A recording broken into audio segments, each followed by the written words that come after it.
आप देख रहे हैं न्यूज 9 भारत, रखिए आपको सबसे आगे। नमस्कार, आप देख रहे हैं न्यूज 9 भारत। मैं हूं आपके साथ अंजलि। देश और दुनिया की तमाम अहम खबरों पर आइए डालते हैं एक नजर।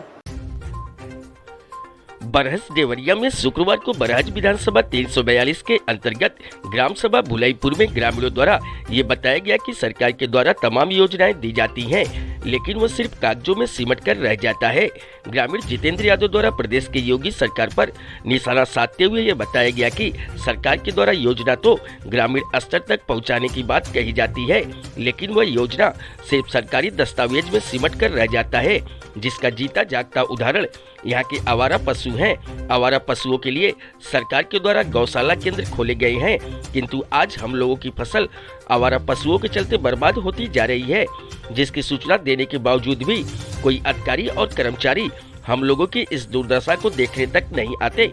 जितेंद्र यादव द्वारा आरोप लगाते हुए बताया गया कि मैं ये नहीं कहता कि सरकार योजना नहीं देती। सरकार की योजना किसान सम्मान निधि हम लोगों को मिलता है, लेकिन हम किसान हैं और हमारी फसल ही हमारे लिए सब कुछ है। आज चुनावी दौर पर उन्होंने बताया कि समाजवादी के युवा नेता कमलेश शुक्ला हम लोगों के साथ हर समय खड़े रहने का कार्य करते हैं, जबकि जो लोग यहाँ से जीत कर जाते हैं हमारी गाँव की सड़क, नाली, स्वास्थ्य, शिक्षा आदि व्यवस्थाओं को दूर करना तो अलग की बात है, देखने तक नहीं आते। रामनाथ यादव द्वारा सरकार पर निशाना साधते हुए बताया गया कि जब से भारतीय जनता पार्टी की सरकार प्रदेश में बनी है, तब से हम ग्रामीणों को किसी प्रकार का रोजगार नहीं मिला। हम अपने भरण पोषण के लिए दिल्ली, मुंबई, अन्य शहरों में जाते हैं, लेकिन वहाँ भी कोविड-19 प्रकोप कहते हुए हमें पुनः अपने घरों को वापस आना पड़ता है और सरकार इसके लिए किसी प्रकार की कोई कदम नहीं उठाती। न्यूज 9 भारत के लिए संवाददाता पवन पांडे की रिपोर्ट। आज बरहज विधानसभा के भुलाईपुर गांव में न्यूज 9 भारत की टीम आई है। आज हम ये चुनावी माहौल सरगर्मियां चल रही हैं और इसमें हम जानना चाहेंगे कि भुलाईपुर के लोगों का राय क्या है इस सरकार के बारे में और चुनावी माहौल के बारे में। आइए, क्या नाम है आपका? जितेंद्र यादव। क्या समस्या है इस गांव की? इस गांव की सबसे बड़ी समस्या है कि जल निकासी की समस्या सबसे बड़ी है। आप कहीं भी देखेंगे तो पानी निकालने के लिए जो नल से जो नहाने धोने के जो दिनचर्या में जो काम आने वाला जो पानी होता है, गंदगी जो है, उसकी निकासी का कोई व्यवस्था हमारे ग्राम सभा में नहीं है। तो 5 साल तक जो है कि आपके क्षेत्रीय विधायक रहे हैं, उन्होंने कोई विकास नहीं किया? देखिए, विकास के मामले में देखा जाए तो पूरे उत्तर प्रदेश में हमें लगता है कि देवरिया जिले में आप सड़कों के मामले ले लीजिए, चाहे शौचालय के मामले में ले लीजिए, कहीं विकास नहीं दिखेगा। तो हमारे गांव में तो पहली बार आप लोग आए हैं, हमारे लिए सौभाग्य की बात है। कम से कम पहली बार मीडिया कम से कम हमारी जन समस्या सुनने के लिए आई है। हम किससे अपनी अपील कहने जाए? अगर जो 1-2 बार विधायक जी के माध्यम से किसी तरह सूचना भी पहुंचा दी जाए तो उस पर कार्रवाई होती ही नहीं है। अगर कार्रवाई भी होगी तो चिन्हित लोग करके होगा। और गांव के पश्चिम दिशा का मैं खुलेआम बोलता हूं कि हमारे गांव के पश्चिम दिशा में चाहे कोई भी समाज के लोग रहते हो, यादव हो, कोयरी है, कुहार है, गोंड है, हजाम है, बिंद है, मला है, नोनिया है, XYZ कोई भी जाति हो या ब्राह्मण हो, जो भी गांव के पश्चिम दिशा में इस समय अपने आप को निवास स्थान बनाए हैं, उनकी सारी समस्या एकदम यथास्थिति बरकरार है।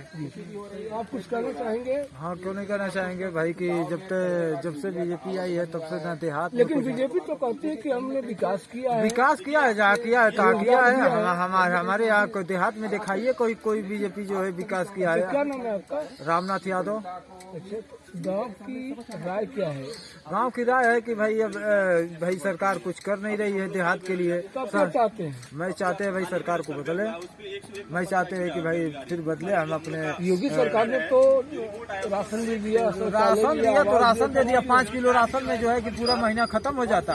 आपको राशन मिलेगा 5 किलो, तो आपका बाल बच्चा जी जाएगा। वो तो कहती है कि हम बीजेपी से कहना चाहते हैं, नमक दे दिया 1 किलो नमक, वो भी 3rd क्वालिटी का दे रही है। नमक दे रही है कि गोरू भी नहीं खा रहे, भैंस भी नहीं खा रही है। चना दे रही है कि वो पिसाने में जो है कि वो भी खराब हो रहा है। नमक दे रही है, कोई भी जितने दी है नमक, किसी का घर चले जाइए आप देखिए कि नमक वो कितना है, वो सब खराब नमक है, कोई भी खाया नहीं। ऐसे में एक प्रत्याशी आपके पास जो है समाजवादी पार्टी का कमलेश शुक्ला आए हुए हैं। हाँ, मैं इससे बढ़िया कमलेश शुक्ला जी हैं जो बहुत अच्छे हैं और गरीबों के दरवाजे पे जो है कि अभी तक जो है कि बीजेपी का सुरेश तिवारी जी है जो है कि आज तक कोई जब से जीते हैं तब से किसी के दरवाजे पे जीत गए तो अपने घर पे हैं, गरीबों के ना दरवाजे पे इलेक्शन रहता है तब आते हैं कि हाँ हम आ गए यहाँ जो है कि इलेक्शन है, तब तक जब तक वोट लेना है तो आ जाते हैं घर पे। कम से कम बेचारू देते हैं गरीबों के घर जा करके, हाँ क्या आपका समस्या है, कम से कम क्या है, आपको समझ रहे हैं, उस बात को देख रहे हैं, सुन रहे हैं। क्या करते हैं हम तो क्या करते हैं, गोरू भैंस और जो है किसान आदमी है, खेती बाड़ी का काम करते हैं। हाँ किसान। दिल्ली में जो दिल्ली बम्बई जाते हैं, दिल्ली में किसान आंदोलन हुआ था, हाँ उसका असर इस गांव में है कि नहीं? क्यों नहीं है, बहुत असर है भाई। किसान के लिए सब जो है कि बेचारों कितने मेहनत किए, सब कुछ किए जो है कि अभी किसान आंदोलन हुआ था, देखिए अभी जब इलेक्शन आया तो का तो ये हट गया वो हट गया, बाकी खत्म हो गया बात। ये जो बिल वापस हुआ है मैं बताना चाहूंगा, ये अभी इलेक्शन नहीं रहता तो बिल वापस नहीं होता। चुनाव में ये बिल वापस करने का एक ड्रामा हुआ है। अभी जैसे सत्ता में पुनः बीजेपी आ जाएगी, अभी वही समस्या वही झंझट पुनः चालू कर देगी ये सरकार। अच्छा पहले अपना नाम बताइए, क्या नाम है? जितेंद्र यादव। जितेंद्र यादव। अभी तक पेशे से हम किसान हैं, ठीक है। और हम आपको एक बार और बोले हैं कि अन्ना पशुओं की सबसे बड़ी समस्या है आवारा पशु जी।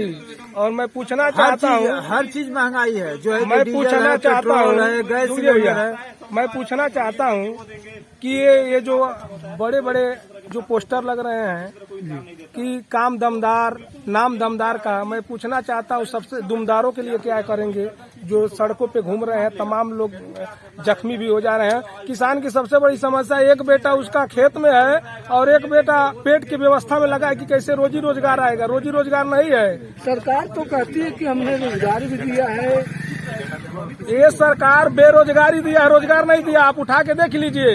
इसीलिए मैं एक गाना में गाता हूँ, मैं जनता को जगाने का भी काम करता हूँ। सब बिका गया, अभी रोजगार दिया। देखिए जैसे कि शिक्षा पे बात नहीं करेंगे, धर्म पे बात करें। क्यों धर्म पे बात करेंगे भाई? हमारे राम हमारे दिल में बसते हैं, और राम जी के नाम से विद्यालय बनवाइए ना, राम जी के नाम से हॉस्पिटल बनवाइए, राम जी के नाम से सड़क बनवाइए। कौन आपको रोका है? मंदिर मस्जिद में क्यों फंसा के जनता को आप तबाह करना चाहते हैं? हमको रोजी रोजगार चाहिए, इसीलिए मैं ये गाना गाता हूँ। रोजी रोजगार बंद भइल बा, पढ़ाई महंगाई रे दी हलस सबके रुलाई।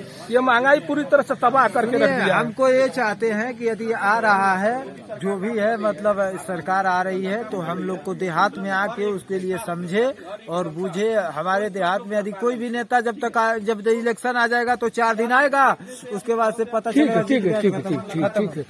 ऐसे में शुक्ला जी, आप भुलईपुरा गांव में आए, आप सपा प्रत्याशी हैं, यहाँ की समस्या जितनी भी समस्या है, जिस पर आप क्या कहना चाहेंगे? समस्या तो बहुत है, धरातल पे कोई काम हुआ नहीं है जी। अगर मुझे आशीर्वाद मिल रहा, पूरा भरपूर मिल रहा है, जनता का आशीर्वाद मुझे मिल रहा है जी, जितने काम हैं वो काम करने का मैं प्रयास करूंगा कि अगली बार मीडिया को बताने में मुझे गर्व हो कि यहाँ का सब काम हो चुका है।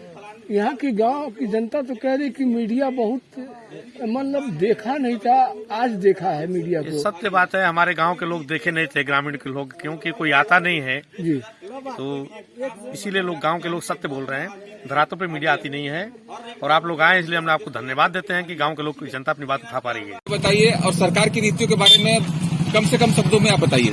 जी, मेरा नाम है चुलबुल पांडे, भोजपुरी सिंगर हूँ और मैं गाना गाता हूँ। और जहाँ तक मेरा विकास है कि हम कमलेश भैया के सपोर्ट में है और सपा के साथ में है, क्योंकि इससे पहले भी आज के 10 साल से बीजेपी की सरकार रह चुकी है, लेकिन कोई विकास नहीं हुआ है। यहाँ पर आप देख सकते हैं रोड का हालत क्या है। यहाँ से आप चले जाइए, सीधा बरहत चले जाइए, जा नहीं सकते। यहाँ से अगर देवरिया जाना है तो आप पकड़ी के रास्ते नहीं जा सकते हैं। यहाँ से आपको रुद्रपुर घूम करके 10 किलोमीटर एक्स्ट्रा घूम करके जाना है। हमें ये रोड सही चाहिए, प्लस हमारे गांव में जो विकास चाहिए वो विकास होना चाहिए। अभी तक 10 साल के सरकार में हमारे गांव में कुछ नहीं हुआ, और कमलेश भैया युवा नेता है और उनको ही लाना है। युवा दल के नेता है, कमलेश जी अच्छा नेता है, उनको लाएंगे कमलेश जी। क्योंकि इससे पहले बीजेपी की सरकार रह चुकी है, हमने देख लिया है क्या। यानी कि आप अपने गांव को सुधार लाने के परिवर्तन चाहते हैं, चाहते हैं। तो किस सरकार को मांगते हैं आप? सपा। ऐसे ही तमाम खबरों के लिए बने रहिए हमारे साथ न्यूज़ 9 भारत पर। अब चाहूंगी इजाजत, नमस्कार।